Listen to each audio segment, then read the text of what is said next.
Gaslighting is the native tongue of Republicans, especially of the deeply entrenched MAGA morons like Peter Navarro, who we're going to talk about today, the convict, Peter Navarro.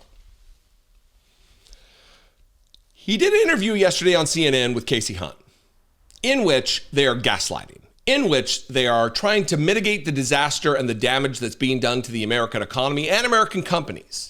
And the reason I say gaslighting is because she's talking about American companies who will be harmed by these tariffs and talking about the ramifications of all the economic policies that Donald Trump, the deleterious effects that will come.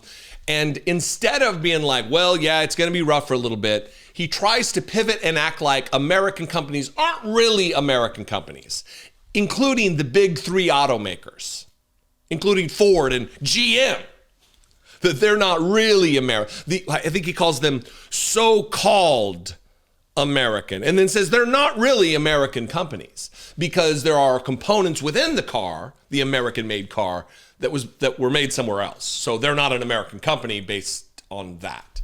And as she tries to push back, he does that unearned, arrogant, smug bullshit that all these idiots do and attempts to shame her into stopping her questions so he can continue to propagandize. I guess he forgot. He thought that this was Fox News. Look, CNN makes a lot of mistakes on an hourly basis, constant mistakes, but they're not Fox News. And apparently Peter Navarro got it mixed up as to who he was talking to. So watch this, and then we'll talk about the other elements of this idiocy on the other side. Companies respond to increased costs by cutting their own costs, which is mainly in jobs. So are these American companies going to refrain from cutting jobs as they try to respond to this? So the first thing that's really important to understand is that the big three so-called American companies, GM, Ford, Stellantis, they're not really American companies. In fact, they have General Motors isn't an American company? They have, well, in this sense, Kasie, this is really interesting. Ford isn't an American company? Hang on. They built Ford tough? Kasie, do you go on and answer the question? This is really interesting. They have less American content in their cars than some of the other companies that are operating in America, like Honda. Okay, so when you ask about Honda those is a more three, American what you car have company to do, than you've Ford got to and look GM? at Honda, you got to look at Toyota, you look at all of these car companies and say, what's going to happen? So this is about jobs. What are these companies going to do as a result of Donald Trump's economic policies? Are they going to fire a bunch of people? That was the question. The question specifically was, are American companies going to refrain from cutting jobs as they try to respond to tariffs? He didn't answer the question.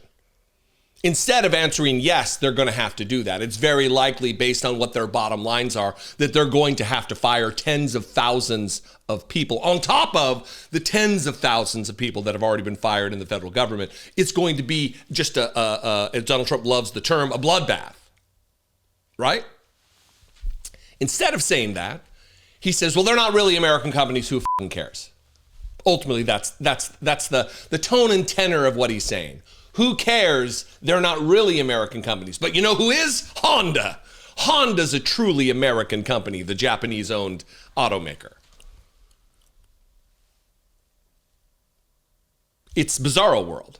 This is the worst possible timeline where we have convicts like Peter Navarro, who are just sycophants to Donald Trump, just absolute bootlickers, not buttlickers, although maybe, bootlickers, brown-nosing yes-men to Donald Trump, who have bent the knee and are high priests in the cult of Donald Trump. Liars, grifters, charlatans, convicts. Anyway, short one, important one. What do you think? I'd love to know. I invite you to this conversation. You can comment below. As always, that helps the algorithm share this content with new possible subscribers. And that's great. If you're not subscribed, subscribe. You can also call the voicemail line, leave a fewer than 3-minute voicemail, 714-576-4054. Of course, you can email me, as always, daily@dollemore.com. Peter Navarro, you should be ashamed of yourself. If you're capable of shame, you would be. Alas, you are a dignity-free clown. Anyway, I love and appreciate you very much. I'll see you next time. Be genuine. Take care of one another.